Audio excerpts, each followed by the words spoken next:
happy to be here. I'm so happy to be with so many happy people here. I was just listening to you at the back there and I say, wow, this is a very wonderful crowd. The crowd that has completed their emails over the weekend. And definitely, I think you deserve a big round of applause yourself. Yay! Yeah, welcome. Okay, so here I am doing my very first stand-up comedy. Something I've never done before because usually I cannot stand for too long due to some heavy issues.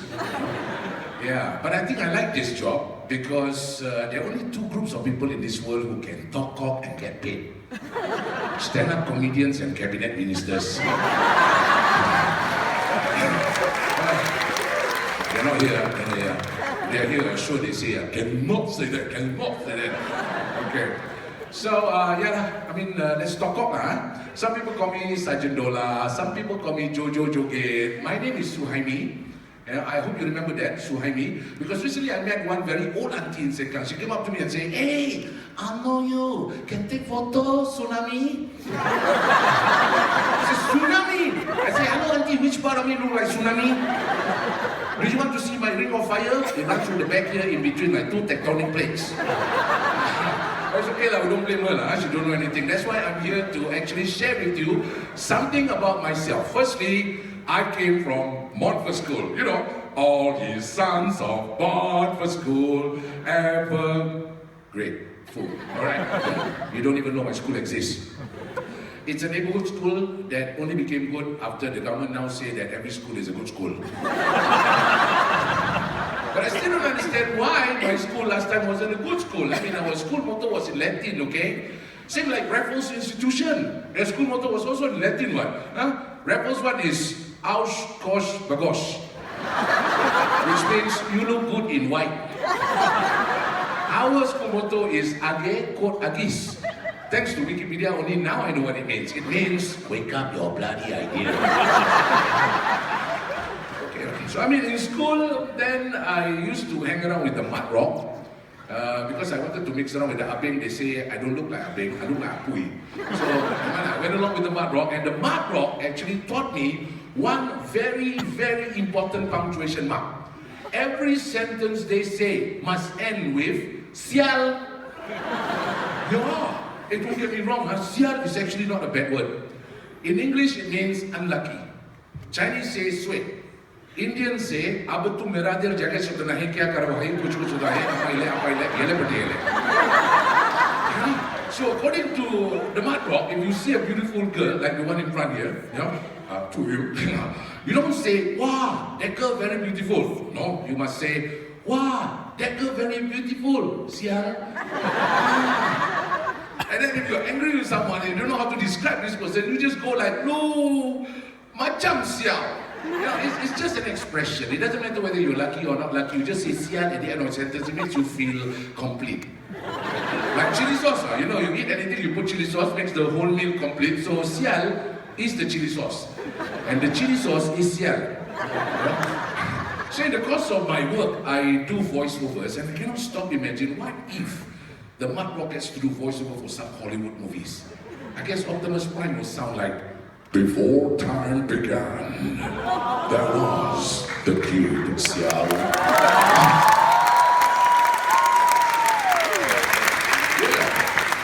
And Megatron will be like, Prime, you fight for the weak Xiao, and you will die with the weak Xiao. And Darth Vader will be like, no. Your father, Xiao.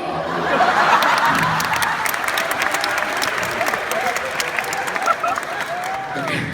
No mud rock is going to do any voiceover for Hollywood movies. And I must warn you, don't do this thing outside. Because a friend of mine, he just want to reconnect with the Malay community. You know, he recently just met one MP. He said, hey, Puan Halimah Yacob, you so cantik, sial. Don't do that. I'm gonna lose my citizenship, yeah. Okay. But anyway, moving on. Back in school during my time, I'll be so old when I say during my time. During my time, activities outside of class is known as extracurricular activity, right? Or in short, ECA. What do they call it now? CCA. CCA. Yeah. What does CCA stands for? Conquer. What kind of activity you do nowadays? Okay, but during my time it was called ECA. So what was my ECA? I was in the school gymnastics. Yeah. I cannot be part of the school gymnastics. If I was part of the school gymnastics, I'd probably have been the ball. Okay? So I'm not a sporty type. I don't play sports, and I also don't understand why people play sports. My pursuit was more brainy. I have to do something to make me look smart because I'm Malay, right? Yeah. So I took part in the school debating team. Yeah. I mean, I was a school debater. In fact, I was doing it for so long, you can even call me a master debater. Really? Even at this age, I still master debating.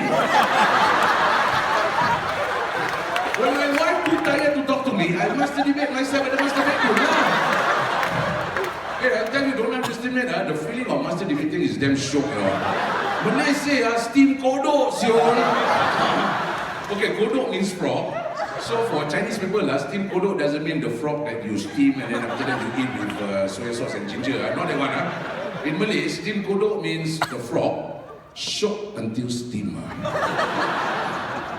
Okay, sorry.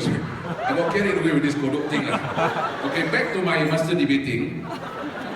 As a master debater, I usually have a very firm grip on my argument. And I owe my master debating skills to my form teacher, Mr. Chu Cheng. He was my MM, master debater mentor. Yeah, and out of respect, I call him Pa. So Pak Chu Cheng taught me how to do it. Pak Chu Cheng turned me into a master debater. So to Pak Chu Cheng, thank you. In fact, I invited him to come and watch Happy Ever After. So I called him last night. I say, "Are you coming? Are you coming?" He said, "Sorry, I cannot come. I can't come." I said, "Okay, what about your wife?" He said, "My wife can come, but she come alone, not fun. Maybe he's too old for this kind of thing, that's why he cannot come. But it's okay, I mean, life goes on. So after school, I didn't know what to do with my life. You know, I mean, nobody knows what to do in life when you're a teenager, right? But I clearly remember Pak Chu Cheng's words of wisdom. He said to me very clearly, he said, "You start small, and then you slowly grow big." So here I am. You know, Singapore's biggest celebrity. I appear mostly on TV. That's why every year, every TV model gets bigger and bigger. Some TV even become more curved. You know, got to follow the contour. Yeah. And I always get this when I meet people outside. They say, "Hey, how come you are so on TV? I didn't know you are so big." I say, "You mean fat?"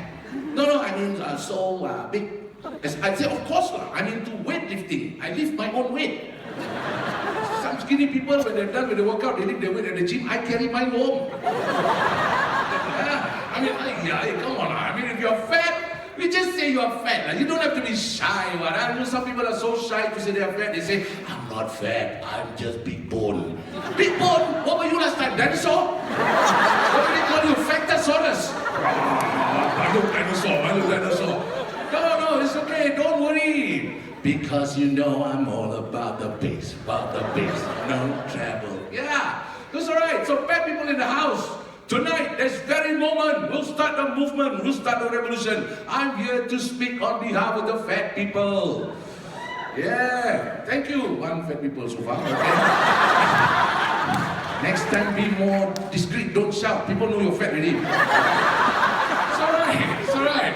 Okay, I'm going to speak, but never mind. I'm going to speak for all the fat people. You know, to me, this whole thing is just a big misunderstanding. Fat is just the past tense of fit.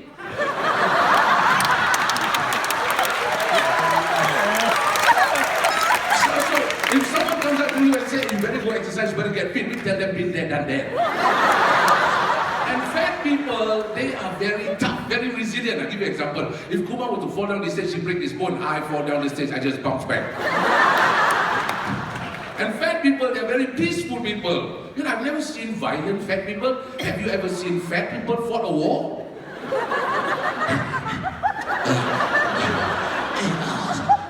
Sergeant, can we attack McDonald's first?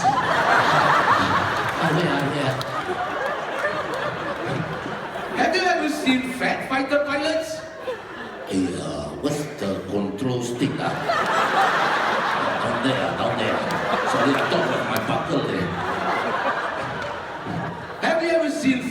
suicide bombers?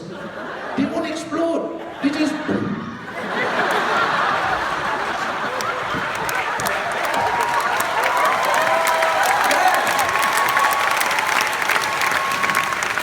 This one goes out to the government people. Without fat people, health promotion board got nothing to do. Well, at least now they have work. They call it research. Okay. So according to the latest research, they say 7 out of 10 Malays are fat. I'm one of them. I don't know the other 6 because we never share our food. And they say if you're fat, you're most likely to have diabetes. And the research also says that most Malays, they are not even aware they have diabetes. How come? Let me explain. In Malay, diabetes in Malay is known as kencing manis. Translated literally means sweet pea. Okay, how many of you taste your own pea? The Malays cannot taste their own pea because it's not halal. That's why we don't know we kena diabetes. Alamak, bodoh lah. Okay. And when it comes to heart disease, the Malays have surpassed the Indians. Look on the bright side. At least we won something last year. You can take away our land, but you can never take away our disease. Okay lah. The truth is this, our health condition becomes like this because we Malays, we eat the breakfast of champions. Oh, you know, nasi lemak, rice cooked in coconut milk, deep fried chicken, deep fried fish, deep fried egg. The only fiber you can find in that breakfast is the banana leaf wrapper.